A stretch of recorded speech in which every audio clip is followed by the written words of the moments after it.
Eu quero destacar aqui o excelente trabalho feito pelo companheiro Danilo Lavieri, que é blogueiro do All Sport, colunista do All Sport. Ele fez um levantamento do prejuízo dos clubes da Série A do Campeonato Brasileiro em 2020 porque estão jogando sem público, ou seja, não tem bilheteria, não ganha com ingresso, não ganha com estacionamento, não ganha com venda de produtos, não ganha com venda de comida e bebida no estádio. Ou seja, é um problemaço para os clubes brasileiros, como para os clubes lá de fora também, jogar sem público. Os jogos são todos deficitários. E você vai conferir aí, nesse ótimo trabalho do Danilo Lavieri, eu reproduzo aqui o ranking dos prejuízos, digamos assim. O link para o texto dele, faço questão que você clique e leia, é importante, está aqui embaixo, na descrição desse vídeo. Vá lá e confira, ele dá mais detalhes sobre esse trabalho importante que ele realizou e que está publicado em seu blog. Você vai ver aí que o Sport, o último do ranking, simplesmente, vou até ler aqui o que escreve o Danilo, nesse trechinho eu vou compartilhar com vocês. Ele diz aqui, o Sport não envia o detalhamento completo e conta com a conivência da CBF, mesmo que a prática vá contra a transparência pedida pelo Estatuto do Torcedor. O Clube do Recife é o único da Série A que não esclarece os seus gastos e só coloca no boletim o gasto com seguro, que não chega nem a R$10. Ou seja, o Sport com um prejuízo que é fictício, evidentemente, mas você vê Flamengo e Fluminense, Maracanã é muito caro para abrir mesmo, com ou sem público, na casa de 2 milhões e tanto, o Atlético mais de 1 milhão jogando no Mineirão, Botafogo mais de 1 milhão e também 100 jogando no estádio Newton Santos, no Engenhão, Palmeiras com mais de 876 mil, tem uma questão também que faz um ajuste em função de um jogo que foi no Morumbi, por conta de um evento que era realizado, aí a parceira do Palmeiras, a co-gestora da Allianz Parque, a W Torre, remunera tudo por isso, enfim, ele explica tudo isso lá. Mas a questão é o seguinte, eu quero chamar a atenção para o seguinte, esse trabalho do Danilo Lavieri é muito importante, ele mostra a realidade dos clubes jogando sem público. É só prejuízo, gente, sem contar outros tantos prejuízos com queda de receita, por exemplo, em sócio-torcedor e outros meios, porque muita gente na crise, na pandemia, não podendo investir como investiria normalmente em futebol. Torcedor com a grama nas curtas. E tem torcedor que fica na rede social pedindo contratação como se fosse muito fácil. Não está fácil. Antes de pedir contratação, procure ficar atento à situação econômica do seu clube. A tendência, dito pelos especialistas que analisam os balanços, é que 2021 seja extremamente complicado para a grande maioria dos clubes do futebol brasileiro.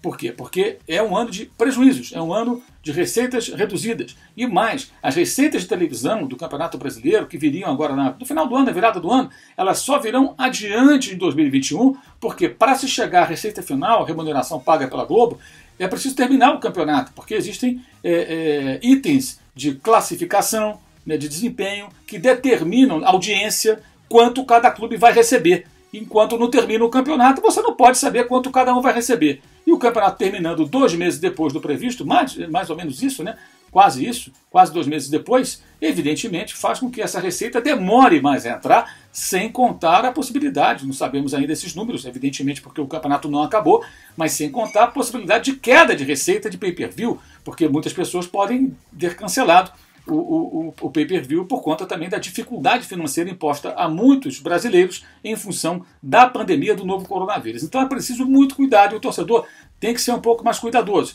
Pedir contratação é muito fácil, contratar e pagar é outro papo. Agora, recentemente, eu vi uma discussão na rede social sobre Balbuena no Flamengo. Balbuena é titular do West Ham, tá? Ele é titular do time inglês, é um jogador paraguai, de seleção do Paraguai, joga na Premier League, no time de Londres.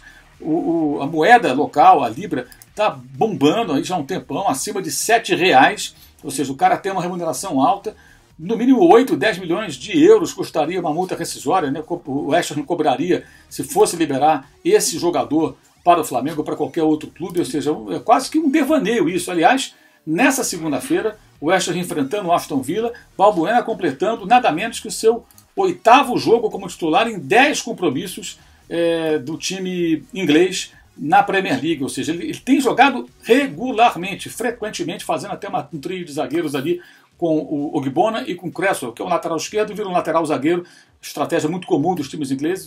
O técnico David Moyes tem feito essa formação e o Balbuena se firmou nessa temporada. Na que passou, ficou um tempo do banco, não sendo tão aproveitado, e aí alguém fala que o Flamengo vai contratar o Balbuena. E outros falam em contratar jogador para isso, para aquele. Está muito difícil, está muito complicado. E é bom ficar atento. Repito aqui, mostro novamente aqui o ranking dos prejuízos provocados pela ausência do público nos jogos de futebol devido à pandemia do novo coronavírus. Trabalho excelente do companheiro Danilo Lavieri. Repito, Link aqui embaixo na descrição do vídeo, vá lá, clique, acesse, leia para você entender melhor. Eu fiz aqui um pequenino resumo dessa situação, ele se aprofunda mais no tema, e é importante entender isso antes de cobrar dos dirigentes que eles façam contratações de forma translocada. Aliás, o torcedor às vezes é muito curioso.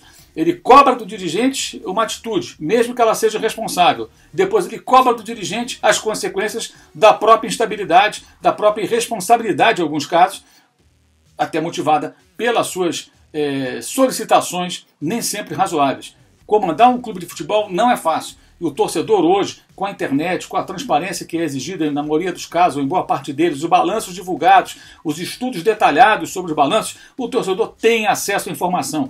Tem condições sim de saber o que está acontecendo no seu clube de coração. Ele não precisa ficar à margem, ficar alheio ao que está se passando e ficar por aí pedindo coisas impossíveis. Então é muito importante ter essa noção, ter esse cuidado no momento em que os clubes enfrentam uma grande dificuldade provocada pela pandemia do novo coronavírus. Contratações todo mundo quer, todo mundo acha ótimo, mas nem sempre isso é possível.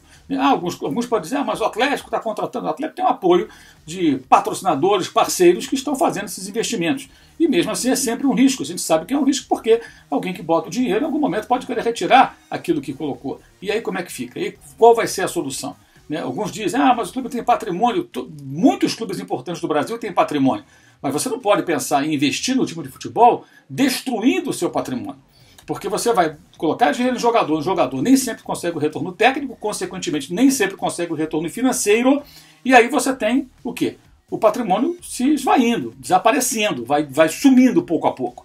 Seja o que for, você pode ser dono de terrenos, prédios, estádios, shopping center, sem treinamento, enfim, pode ter uma série de itens no seu patrimônio, mas se eles, porventura, vão sendo utilizados para pagar dívidas contraídas com a montagem de times muito fortes e caros de futebol, consequentemente você vai destruindo a estrutura financeira do clube, que é o patrimônio. Então isso é preciso muito cuidado, não é tão simples assim, gente. Está mais do que na hora de nós todos no futebol, jornalistas, os torcedores, os profissionais de futebol que trabalham diretamente para os clubes, terem essa noção. Esse é um ano atípico. Não tem Real Madrid, não tem Barcelona, não tem Bayern de Munique, não tem Arsenal, não tem Manchester United, não tem Liverpool, não tem PSG. Não, PSG tem.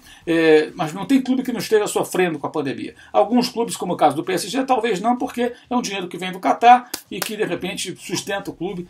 Tem uma queda de receita, claro, porque os jogos estão sem público, era mais uma grana que entraria, entre outras e tal, outras receitas que sem a pandemia estariam abastecendo os cofres do clube francês, como de outros tantos, Manchester City, por exemplo, que também tem aí um patrono, digamos assim, um proprietário, né, que vem lá do Oriente Médio, no caso Emirados Árabes, o Catar é dono do PSG, o pessoal do Catar, o EMI. Então, evidentemente, também sofrem, mas talvez nem tanto. Mas são casos absolutamente especiais, digamos assim. A maioria está sofrendo. E no Brasil não tem clube que escape disso. Tenha consciência na hora de você cobrar e cuidado antes de embarcar em algumas histórias mirabolantes, né, sobre contratação. Um caso como esse do Balbuena pode até acontecer lá na frente, no outro momento, no outro cenário, o jogador de repente querendo voltar para a América do Sul e de repente o clube acabando liberando. Nesse momento não tem o menor cabimento. Você imagina que o West Ham vai liberar o jogador para um outro clube, seja ele qual for, sem custo nenhum? E de onde o Flamengo vai arrumar um dinheiro para contratar esses zagueiros? O Flamengo precisa de grana para contratar o Pedro na virada do ano, pagar a primeira parcela, 2, 3 milhões de euros aproximadamente, tem que ser pagos no primeiro trimestre de 2021, no parcelamento acertado da Fiorentina para ter o jogador definitivo. Tenhamos a cabeça no lugar, gente. Saudações.